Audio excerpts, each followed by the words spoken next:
involved ka sa Whirlwind, tama? Yes po, Mr. Chair. Okay. Ano ang papel mo sa Whirlwind? Corporate Secretary po, Mr. Chair. At? Isa lang? Isa lang ba ang iyong position sa Whirlwind? Incorporator po ako ng Whirlwind po. Shareholder ka rin ng Whirlwind, di ba? Opo. 58% ang 58% po. pagmamayari mo. At nakita rin namin sa, alabas nga yung GIS.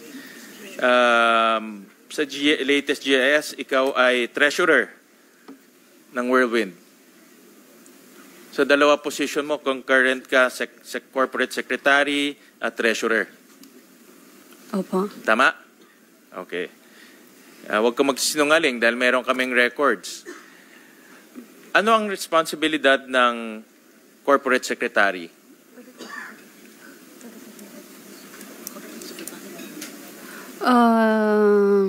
Corporate secretary po, everything naman po dumadaan po sa akin pagdating sa Whirlwind po.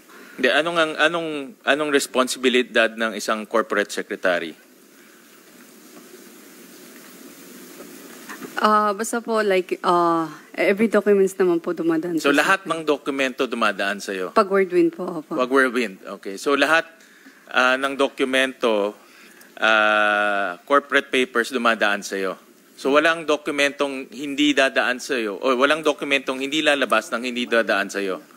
Tama? Almost po, pero opo. Okay.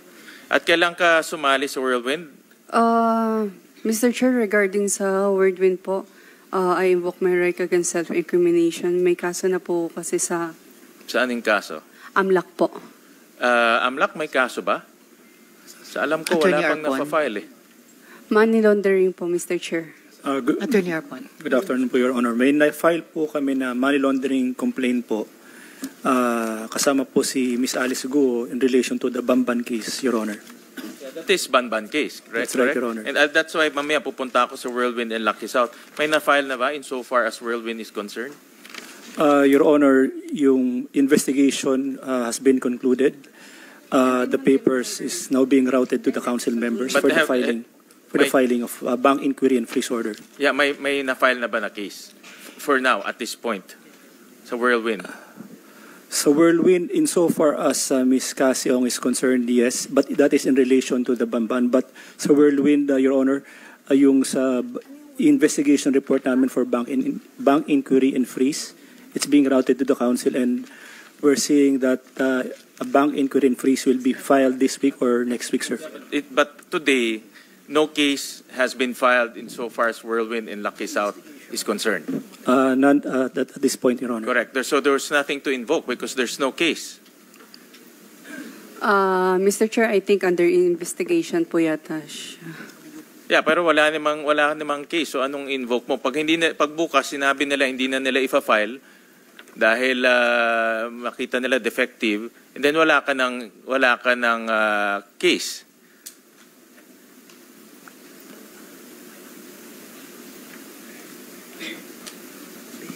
Mr. Chair, is still under investigation pa po yung regarding sa Whirlwind, Mapa Whirlwind or Lucky South. Yeah, but you can only invoke it when a case is already filed. Ito hindi pa nila fina-file. In fact, hindi pa nga nila sigurado kung ifa-file nila o hindi. Mr. Chair, advice po ng abogado ko to But mali ang kasi advice ng abogado. maaari pong gamitin lahat ng sasabihin ko dito. Yeah, pero mali ang advice ng abogado mo dahil wala pa nga ang kaso. So, ang tatanungin kita ulit, kailan ka sumali sa Whirlwind? Mr. Chair, I invoke my right against self-incrimination po kasi maaari pong gamitin ng lahat ng sasabihin ko dito. At Madam Chair, Tinatanong lamang anong petsa ng pagsalin mo sa Whirlwind. correct. A simple matter of fact. I think 2022. Sa Whirlwind? Kailan ka 21? naging parte ng Whirlwind? Naalala mo kanina sa Lucky South. I'm sure maalala mo rin sa Whirlwind. Kung hindi po ako nagkakamali, 2019, 2020. 2019. Or 21. Well, based on sa records, 2019, naging corporate secretary ka in September 25. And then 2019, December 19, naging treasurer ka concurrently. And then from then on, from 2019 to 2024, officer ka ng Whirlwind Corporation. At napakabata mo para maging corporate secretary ng isang kumpanya. Yan ang nakita kong medyo kakaiba. In fact, karamihan dito sa kwartong to at 19 nag-aaral pa. No? In iba siguro nasa senior high school, in iba nasa kolehiyo, ako nag-aaral pa ako noon. But ikaw, corporate secretary ka na ng isang real estate company at ikaw ay isang representative ng isang Pogo company at 19 years old. Madam Chair, with the permission Yes, go ahead, of Senator De La Rosa. Yeah, yung sabi mo, batang-bata siya at 58% ng shares ay sa kanya. 58%, so majority shareholder siya. Siya lang mismo. So may we know from the resource person, Madam Chair, kung who owns the rest of the, kung 58 shares siya, merong 42 na remaining shares. Pwede mo laman kung sino may-ari ng remaining 42? Ms. Cassandra, With the permission please. of Senator Win? Sino pong may-ari nung balanse na 48% shares? 42. 42% shares dahil sa iyo yung 58% shares.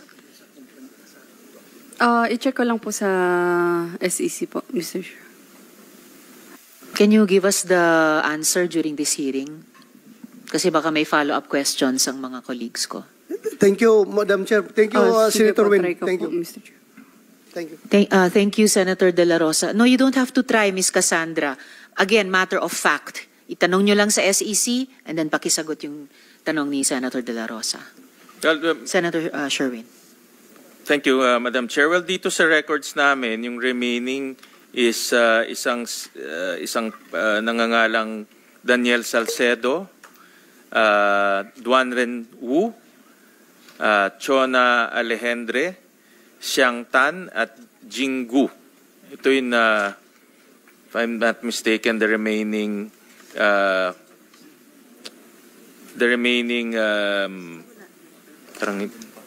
ayan, 30, the remaining shares, no. Ito yung mga naiiwan. At gusto ko ulit tanungin si Cassandra, paano ka napasok sa Whirlwind? Same question. At 19 years old. Mr. Chair, I invoke my right against self-incrimination po. Pasensya na po. Ba't wala pang ang kaso at this is also a matter of fact? Nag-file na po sila ng case sa akin. Bali, Saan kung hindi case? po ako nagkakamali, under investigation pa po yung case. Kasi wala pa po naman kami na-receive. But again, possible po lahat ng sasabihin ko po dito ay maaari pong gamitin sa akin in the Paano future. pag hindi finaling case? Diba? As of this point, nag-uusap tayo, wala pang case na i-file sa'yo. Baka after nitong hearing to, marinig ng AMLAC na hindi na kailangan i-file ng case, hindi na sila magpa-file ng Meron case. po. Meron po. Tapos advice din ng counsel ko po.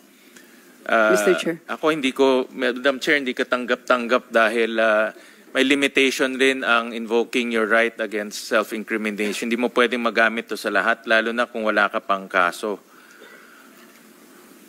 So, and these are all just factual. Wala namang iba ho dito. Sasabihin mo lang kung kailan, paano. So, ulitin ko, paano ka nakapasok sa Whirlwind Corporation? Mr. Chair, pasensya na po. I invoke my right against self-incrimination po. Sige, tatanggapin ko muna yan ngayon. But Thank later you on, po. I'll move to cite her in contempt, Madam Chair, because there's no case. So ano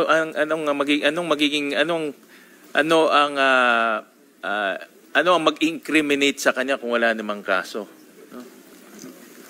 Gaya ng sinabi namin ni Senator Sherwin, simple matters of fact ito, Ms. Cassandra. Meron kaming use nitong session hall hanggang 2 p.m. So may 45 minutes pa po kayong sagutin yung questions of fact na napakadali namang ma-research namin, and we are just naghahanap ng good faith mula po sa inyo ni Go Huaping, ni Ms. Sheila bago matapos itong buong mga hearings namin. So, Senator Sherwin. Thank you. At the proper time, Madam Chair, I'll make a motion depending on kung ano yung mga sagot ni Ms. Cassandra. So, Ms. Cassandra, paano mo nailabas yung capital para sa corporation mo? 19 years old ka, nagtanong rin kami sa BIR, wala kang tax return na i-file ever since. Meron ka bang na-file na tax return? Mr. Chair, I invoke my right against This is only self-incrimination po. tanong lang man, simple lang. May na-file ka bang tax return? Meron po kasi money laundering na rin final sa akin. 87 counts po. Saan? Anong tatanong ko ulit si attorney, is this case connected to Whirlwind Corporation? Attorney Arpon. No. Yung na-file na case raw na na-mention niya kanina, money laundering case. 87 counts, I heard. Sir, it has nothing to do with the Porac Bamban Correct. Porac case. Correct. Walang connection to sa Porac Pogo Hub. Malayong malayo. Yes po, Mr. Chair. Pero maaari po siyang gamitin sa akin in the future for Whirlwind and other company po. Baka nga magbago isip ng AMLAC at hindi ka na file ng kaso. Can I consult my lawyer first? Senator Win, if I may. Senator De La Rosa. Di ba it is a duty to every Filipino na may nagkaka-income to file an income tax? How does the fact that you are filing your income tax incriminate you in whatever case na kinakaharap mo ngayon? Duty mo naman yan. Bakit hindi mo sagutin kung nagpa-file ka ba ng income tax? Duty natin lahat yan, kumikita. Dapat mag-file ng income tax. Paano maka-incriminate yan sa kanya? Yun lang, Madam Chair. Thank you, Senator Win. Correct. That's Thank why you, Senator De La Rosa. Senator it's a Sherwin. question of fact. Yun lang naman. Nag-file ka na ba ng income tax return mo? Ever? Mr. Chair, I think meron din po akong tax investigation right now po. Tax audit investigation po. Meron na bang case?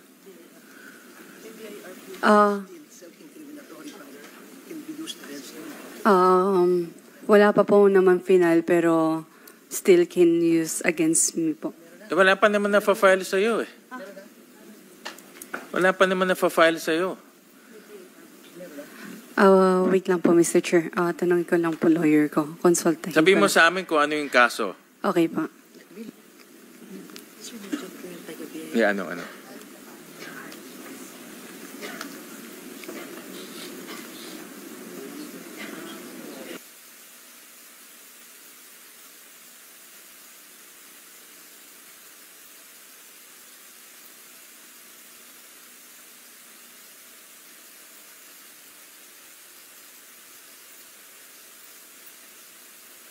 Lang yung tanong, nag-file ka ba ng tax return o hindi? Mr. Chair, meron na po akong parang tax audit po na letter na po. So, any na possible ko po sabihin dito, pwede po nilang gamitin. Well, ngayon, Dito dahil po. ini-invoke mo yan, papakita ko yung certification ng BIR na wala kang na-file na tax return. So, ang tanong namin ngayon, saan mo nakuha yung kapital para ilagay dito sa Whirlwind Corporation na bumili ng halos 10 hectares na lupa sa Porac, Pampanga, na nagkakahalaga ng 1.2 billion pesos. So kung ang portion mo is 58%, more or less, ang dapat mong ilinabas ay about 600 million pesos. So wala kang tax return, 19 years old ka nung pumasok dito. So ang tanong namin, saan nanggaling yung pera mo? Mr. Chair, regarding naman po sa if topic na money po, I invoke my right against self-incrimination kasi possible po akong kasuhan. And may kaso na rin po ako sa AMLAC. Again, iba nga yung kaso mo sa AMLAC. Yung kaso mo sa AMLAC, walang connection yun sa PORAC. No? Yes po, Mr. Chair. But, So I want to ask BIR. Nasaan ba yung possible BIR? po nila akong kasuhan.